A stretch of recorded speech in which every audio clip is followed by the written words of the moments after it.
Hello students, I am Kunal दुआ and आज हम देखते हैं एक टॉपिक हमारा एक्सटर्नैलिटीज़।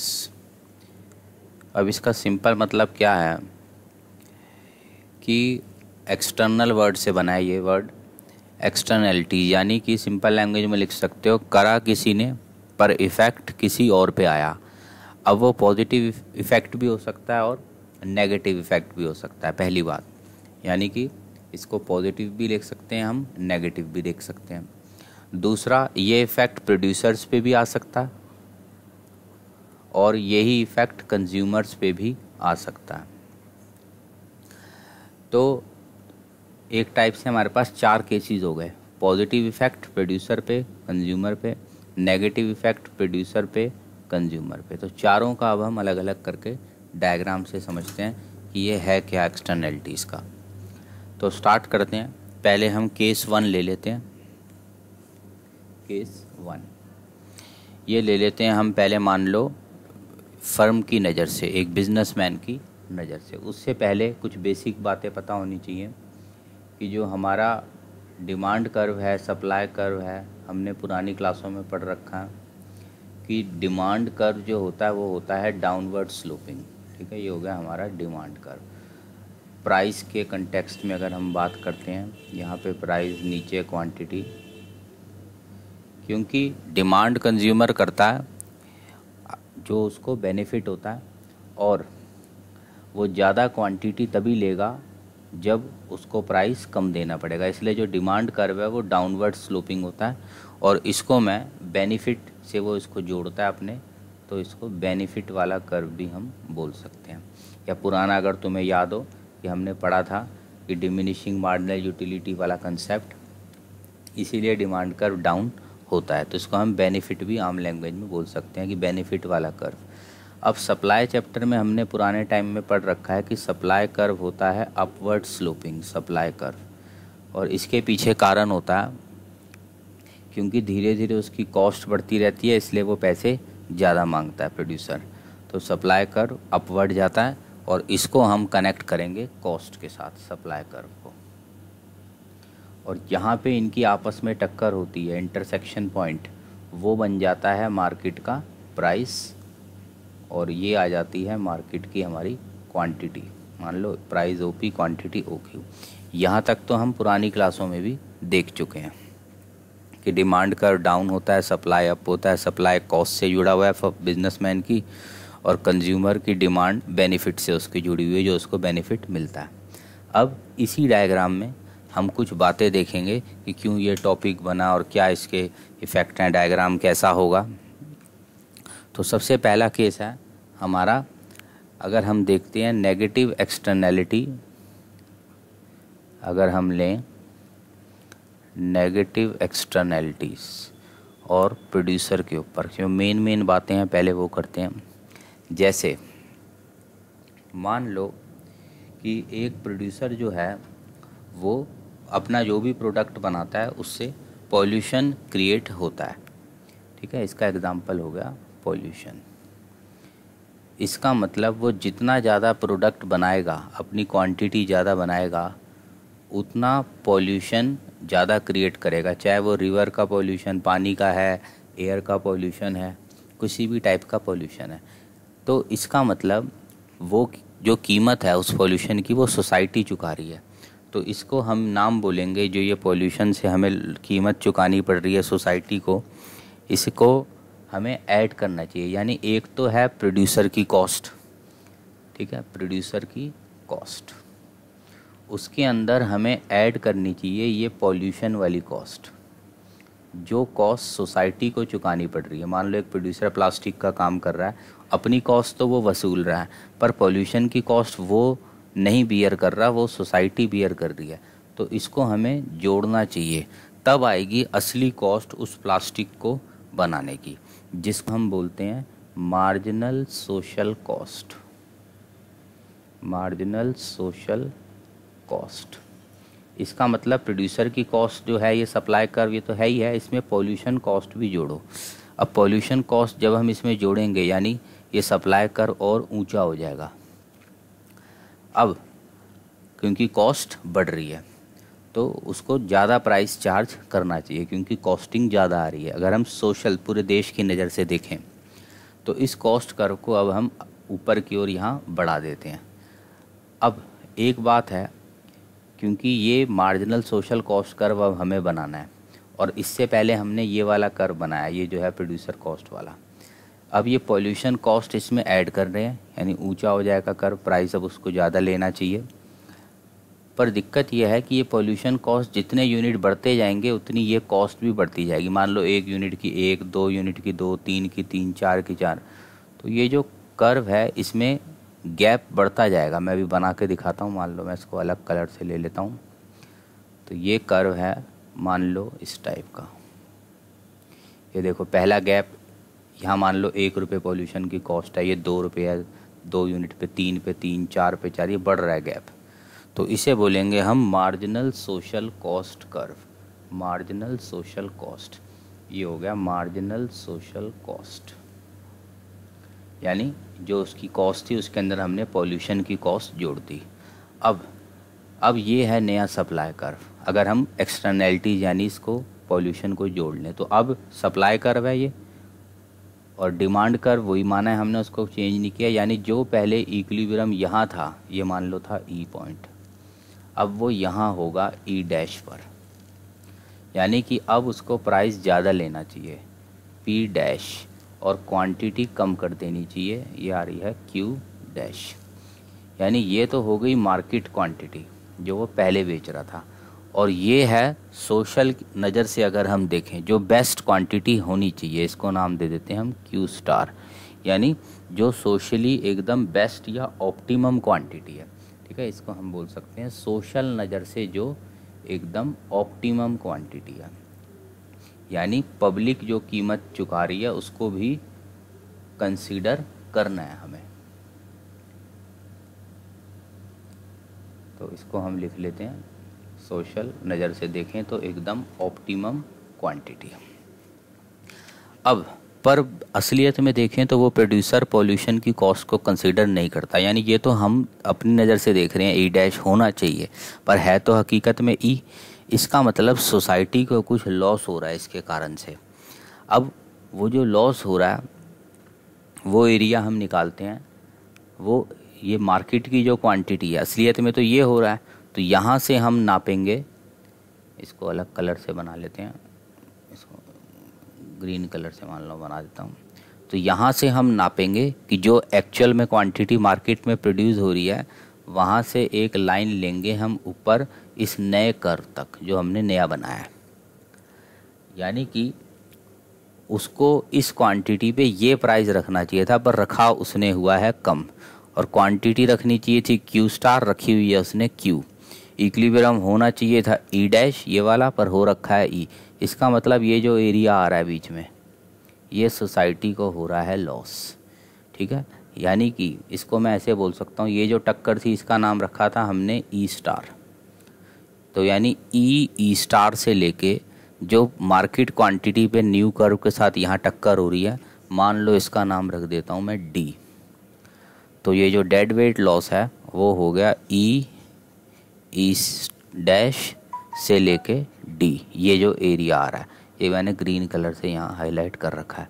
और किसी को ज़्यादा टेंशन होती हो तो एक शॉर्टकट भी अपना लिख सकते हो कि हमेशा डेड वेट लॉस जो होगा उसमें ई स्टार तो होगा ही होगा, और साथ में डी वर्ड जो है वो है, डी वर्ड जो है इसको याद रखने का, मार्केट क्वांटिटी को अगर हम न्यू कर्व के साथ इंटरसेक्ट करें, आगे वाले डायग्राम्स में भी अगर तुम ये हिंदी लगाओगे तो एकदम सही फिट बैठ जाएगी। यानी हमेशा डेड वेट लॉस जो है, इसको लिख लो डेड वेट लॉस हमेशा ई स्टार और मार्केट क्वांटिटी के साथ जो न्यू कर्व की इंटरसेक्शन होगी। अब मैं और डायग्राम बना के दिखाता हूँ कि कैसे ये बात हमारी मैच होगी। अभी तो था ये हमारा केस 1, अब हम करते हैं केस 2। अब हम नेगेटिव अभी तो था नेगेटिव एक्सटर्नैलिटी प्रोड्यूसर वाली, अब करते हैं negative externality case 2, negative externality consumer वाली। नेगेटिव एक्सटर्नैलिटी कंज्यूमर की नज़र से अगर देखें तो अब मान लो इसका एग्जांपल हो सकता है, जैसे पहली बार था प्रोड्यूसर पॉल्यूशन कर रहा है, अब कंज्यूमर पॉल्यूशन कर रहा है सिगरेट पी के, यानी अपना नुकसान कर रहा है वो अलग बात है, पर जो साथ में उसके लोग हैं उनका भी नुकसान हो रहा है उस सिगरेट की वजह से। तो अब हम इसका डायग्राम बना के देखते हैं। तो सबसे पहले हम ओरिजिनल पोजीशन बना लेते हैं, जैसे पहले बनाया था हमने डिमांड कर्व यानी जो बेनिफिट वाला हो गया, ये सप्लाई कर्व यानी कॉस्ट वाला। ठीक है, ये बात मन में पता होनी चाहिए। ये मार्केट इक्विलिब्रियम का पॉइंट P, प्राइस, ये हो गई हमारी क्वांटिटी Q, और ये हो गया हमारा पॉइंट E। अब डिमांड जो होता है ये होता है बेनिफिट वाला कर्व। तो ये अब तक था उस बंदे का अपना, इसे बोलते हैं हम private benefit, marginal private benefit, जो उसे हो रहा था अपनी लाइफ से। अब क्या हुआ, इस पड़ोसी के सिगरेट पीने से उसकी लाइफ का बेनिफिट कम हो गया। ऑब्वियस बात है, मुझे जो ज़िंदगी में मेरे बेनिफिट चल रहा है वो तो चल रहा है, पर अगर पड़ोसी सिगरेट या धुआं ऐसा छोड़ेगा तो उससे मेरी लाइफ का बेनिफिट कम हो जाएगा। तो अब जो मेरा नया कर्व बनेगा वो मेरा बेनिफिट कम हो जाएगा, यानी डिमांड कर्व जो है वो नीचे की ओर शिफ्ट हो जाएगा। तो इसको नीचे की ओर मैं ले आता हूँ।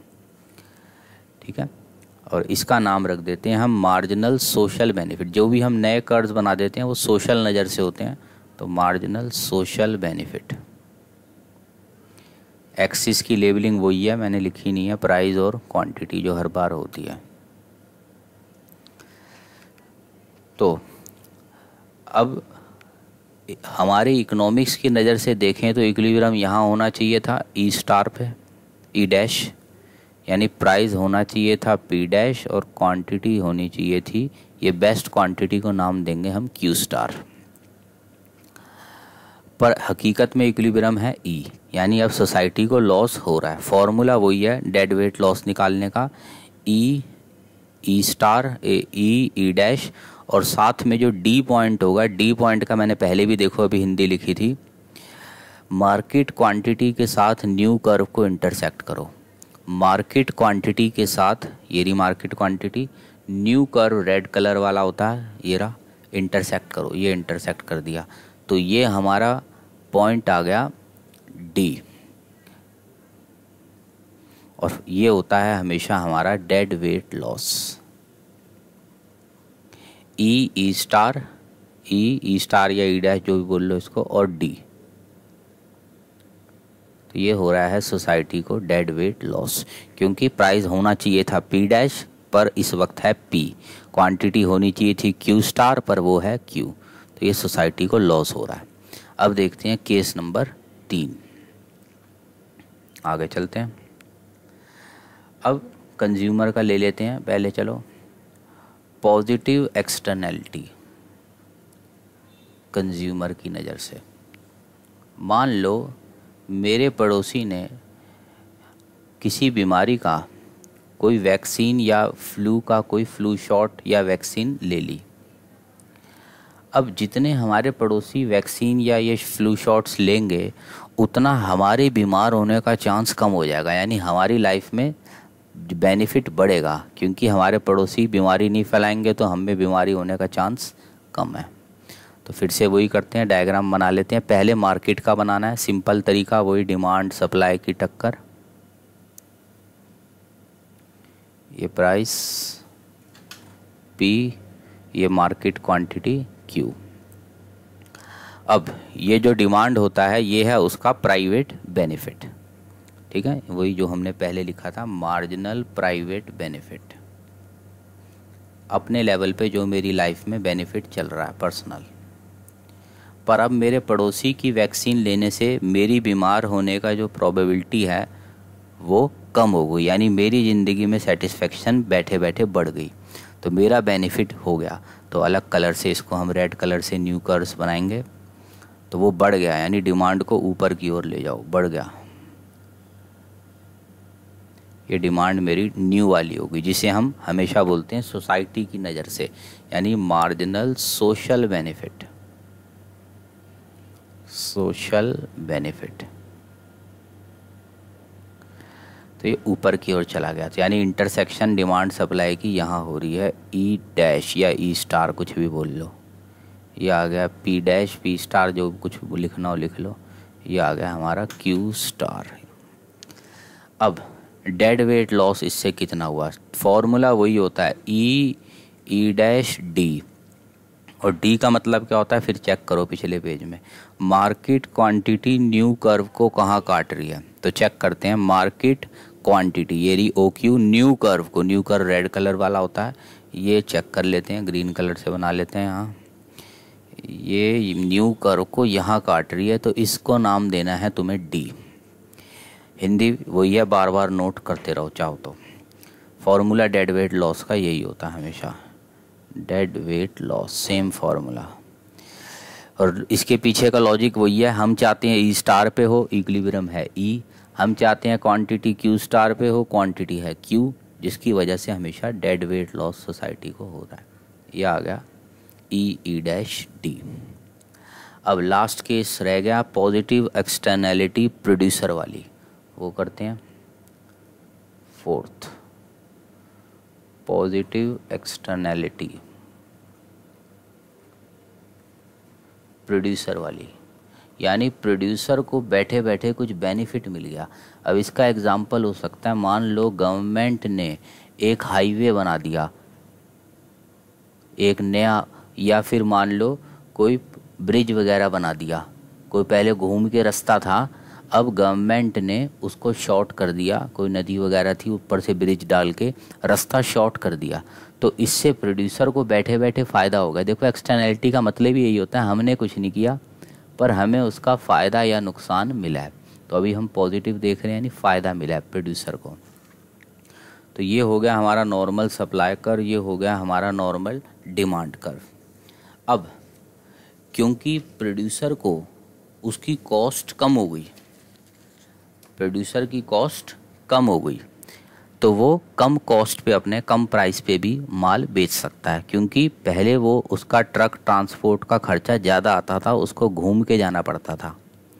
अब गवर्नमेंट के इस हाईवे या ब्रिज बनाने से उसकी कॉस्टिंग कम हो गई, तो वो कम प्राइस भी चार्ज कर सकता है, तो उसका सप्लाई कर्व राइट की साइड शिफ्ट कर जाएगा।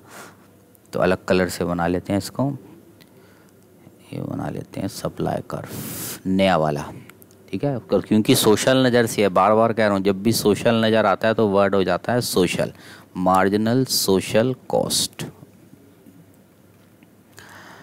अब वो कम प्राइस ले सकता है क्योंकि उसकी कॉस्ट कम हो गई है, ई डैश, यानी अब वो प्राइस ले सकता है पी डैश और ऑप्टिमम क्वांटिटी क्यू स्टार। पर वो पब्लिक को इसका बेनिफिट तो नहीं दे रहा हकीकत में, वो तो अपने पूरे पैसे ही ले रहा है ओपी, यानी फिर सोसाइटी को लॉस हो रहा है। और फॉर्मूला फिर से वही है, बार बार कहता हूँ, E dash D is equal to dead weight loss. अब फिर से देखते हैं पीछे डी कहाँ से निकलेगा, तो डी है मार्केट क्वांटिटी के साथ न्यू कर्व की इंटरसेक्शन।